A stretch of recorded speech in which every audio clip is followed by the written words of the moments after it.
আমার হাতে আপনারা এই মুহূর্তে যে অ্যান্ড্রয়েড স্মার্টফোনটি দেখছেন এইটার দাম মাত্র ৬,৯৯৯ টাকা, মানে ৭,০০০ টাকার মধ্যে একটা অ্যান্ড্রয়েড স্মার্টফোন, যেটা রিয়ারে আমরা দুইটা ক্যামেরা দেখছি, ফিঙ্গারপ্রিন্ট স্ক্যানার রয়েছে, বিশাল বড় ডিসপ্লে। এই ফোনটা মূলত কাদের জন্য বলতে পারেন? যারা একদম ফিচার ফোন ব্যবহার করতেন কিন্তু অ্যান্ড্রয়েড ফোনে যেতে চাচ্ছেন তাদের জন্যই। এটা হলো একটা ব্র্যান্ডেড স্মার্টফোন, সিম্ফনি এবং গ্রামীণফোন কোলাবোরেশনের মধ্যে দিয়ে স্মার্টফোনটি নিয়ে এসছে। এটার মডেল নাম্বার হলো সিম্ফনি G26। তো G26 এর বক্সে আমরা কি পাচ্ছি? বাই দ্য ওয়ে, এর যে বক্সটা আমার হাতে দেখছেন, আপনারা যখন রিটেল ইউনিটটা পাবেন ওইটার বক্সটা কিন্তু এমন হবে না, এটা হলো প্রমোশনাল ইউনিট। সো আমাদের কাছে এমন বক্স এসছে, বাট বক্সের মধ্যে আপনি আপনার প্রয়োজনীয় সব কিছুই পেয়ে যাবেন। লাইক স্মার্টফোনটি তো থাকবেই, এরপরে চার্জারটি থাকবে, তারপরে একটি ইয়ারফোনও থাকছে। বাজেট ফ্রেন্ডলি স্মার্টফোনে আমরা ইয়ারফোনে পেয়ে যাচ্ছি, কেস রয়েছে, কেবল থাকছে এবং সিম ইজেক্টর টুল, আর হচ্ছে গিয়ে ওয়ারেন্টি কার্ড। তো বলা যায় একদম সব কিছুই আছে এখানে। আচ্ছা, এই হচ্ছে স্মার্টফোনটি। এখনকার যুগের স্মার্টফোনের সাথে ডিজাইনের একটা মিল খুঁজে পাবেন অবশ্যই। যেমন রিয়ার প্যানেলে আমরা দুইটা ক্যামেরা দেখছি, যেটা হলো রিং কাটআউটের মধ্যে রয়েছে, আর এখানে ফিজিক্যাল ফিঙ্গারপ্রিন্ট স্ক্যানার রয়েছে। তার নিচেই গ্রামীণফোনের লোগোটি থাকছে, যেহেতু একটু আগে বললাম যে কোলাবোরেশনের মধ্যে দিয়ে আসছে আর কি। আর নিচে সিম্ফনির ব্র্যান্ডিং। পোর্টস অ্যান্ড বাটনে প্রয়োজনীয় সবকিছুই আছে। লাইক রাইট সাইডে হোম বাটন রয়েছে, তার উপরে ভলিউম রকার, উপরের পাশে একদম ক্লিন। এই ধরনের এন্ট্রি লেভেলের ফোনে আমরা সেকেন্ডারি নয়েজ ক্যান্সেলেশন মাইক পাই না, সো ওটা আশাও করছি না। সিম কার্ড স্লট রয়েছে, আর নিচে ইউএসবি টাইপ সি পোর্ট, এটাও নোটিসেবল একটা বিষয় ছিল। Primary microphone, speaker grill, 3.5 millimetre headphone Jack.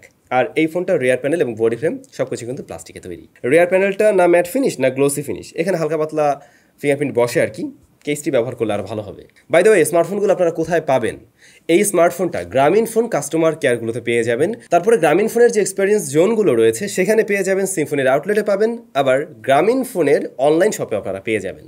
এছাড়াও এই স্মার্টফোনের সাথে আপনারা দারুণ বাউন্ডেল অফার পেয়ে যাবেন মাত্র 499 টাকায় 6 মাসে 15 জিবি প্লাস 300 মিনিট, প্রতি মাসে 2.5 জিবি প্লাস 50 মিনিট করে পেয়ে যাচ্ছেন। অলরাইট, তো ডিজাইনের পার্টটা তো দেখলেনই। এবার যদি আমরা একটু ডিসপ্লে নিয়ে বলতে চাই, এই স্মার্টফোনটার ডিসপ্লে সাইজ হলো 6.56 ইঞ্চ, যা মূলত in-cell HD plus IPS LCD panel. ডিসপ্লেতে আমরা দেখছি ভি শেপ নচ রয়েছে, আর চিন বেজেল এটা এরকম প্রাইস পয়েন্ট থেকে আমি মনে করি একদমই ঠিকঠাক আছে। এই ডিসপ্লেটার ব্রাইটনেস আপনারা ইনডোরে ঠিক পাবেন, হার্শ লাইটিং কন্ডিশনেও ভালোই পাবেন, বাট আউটডোরে ডিরেক্ট সানলাইটে কিছুটা স্ট্রাগল করে। আর টাচ রেসপন্স প্রত্যেকবারই টাচ করলে কাজ করছে, বাট একটু রেসপন্সে টাইম নেয়। আর হ্যাঁ, এই ডিসপ্লেটা কিন্তু রেগুলার রিফ্রেশ রেটের। ডিসপ্লেটা কিছুটা কুলার টোনের দিকে কালার দেয়, আর এমনিতে বলা যায় মোটামুটি কালারফুল। আপনি বিভিন্ন কন্টেন্ট ওয়াচিং করতে পারবেন অবশ্যই। যারা ভিডিও দেখবেন তাদেরও আশা করছি ভালো লাগবে, কারণ ডিসপ্লের সাইজটা তো মোটামুটি বড়ই। আর একদম কর্নার এরিয়া থেকে না দেখলে আপনি কোনো ধরনের শিফটিংও লক্ষ্য করবেন না। তবে ভাই, এই ডিসপ্লেতে কোনো ধরনের প্রোটেকশন আছে কিনা সে বিষয়টা আমরা জানতে পারিনি। এর উপরে আমার মনে হয় একটা স্ক্রিন প্রোটেক্টর ব্যবহার করা উচিত হবে। স্মার্টফোনটি বাংলাদেশ মার্কেটে একটি ভ্যারিয়েন্টে পাওয়া যাবে 2 জিবি র্যাম, 32 জিবি স্টোরেজ। এটাতে প্রসেসর হিসেবে রয়েছে ইউনিএসওসি SC9863A1, যা মূলত অক্টাকোর একটি প্রসেসর। এটা রান করছে কিন্তু অ্যান্ড্রয়েড 13 গো এডিশনে। এই স্মার্টফোনটাতে আমরা একদম লেটেস্ট অপারেটিং সিস্টেম পেয়ে যাচ্ছি, এবং সেটা গো এডিশনের। যেহেতু গো এডিশন রয়েছে, সুতরাং এখানে অ্যাপসগুলোও লাইট হবে, এবং আপনি অ্যাট এ টাইম বেশ কয়েকটা অ্যাপ্লিকেশনে ব্যবহার করতে পারবেন, এবং স্মুথলি একটা এক্সপিরিয়েন্স পাবেন এর থেকে। এখন ভাই, এরকম বাজেটের একটা ফোন, যেটা একদমই এন্ট্রি লেভেলের ফোন, যারা কিনা ওই যে বলছিলাম একটু আগেই যে আপনি ফিচার ফোন থেকে অ্যান্ড্রয়েড ফোনে আসছেন, তাদের এক্সপেকটেশন কতটুকু থাকতে পারে?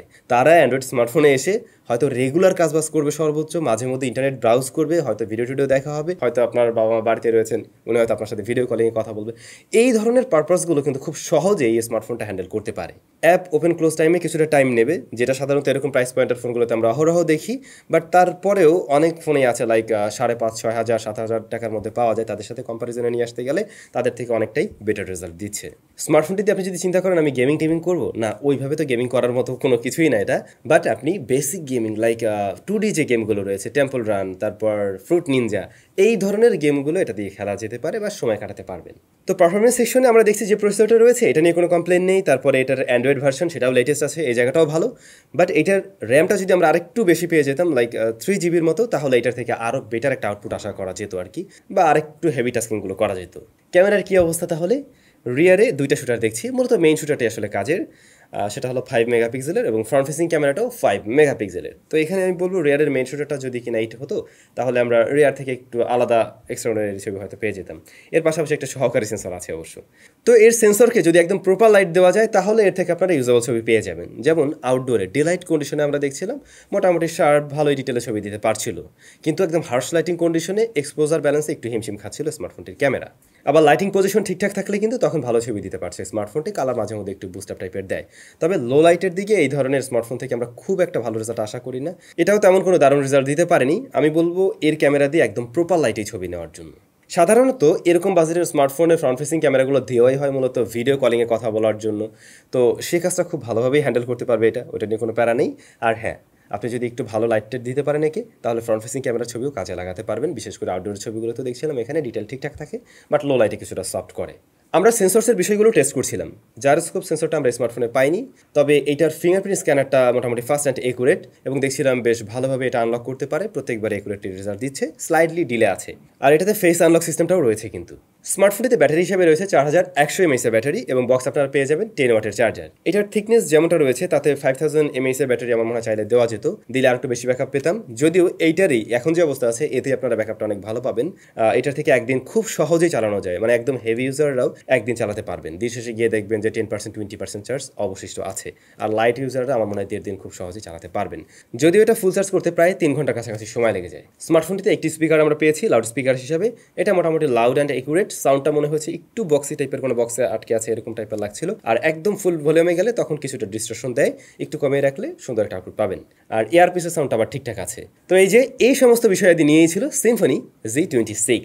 এখন এই স্মার্টফোনটা কারা কিনবেন ফাইনালি? এই স্মার্টফোনটা আমি শুরু থেকে কয়েকবারই বললাম, যারা একেবারে এন্ট্রি লেভেলের একটা অ্যান্ড্রয়েড ফোন কিনতে চান বা আপনার প্রথম অ্যান্ড্রয়েড স্মার্টফোন, তাদেরকে টার্গেট করে মূলত গ্রামীণফোন এবং সিম্ফনি এই স্মার্টফোনটা নিয়ে এসছে মার্কেটে, রাইট? সো তাদের জন্যই। আপনাদের কাছে কেমন লেগেছে এই ডিভাইসটা মাস্ট কমেন্ট করে জানাবেন। সবাই অনেক বেশি ভালো থাকবেন, হ্যাঁ অনেক বেশি ভালো। দেখা হচ্ছে নতুন ভিডিওতে।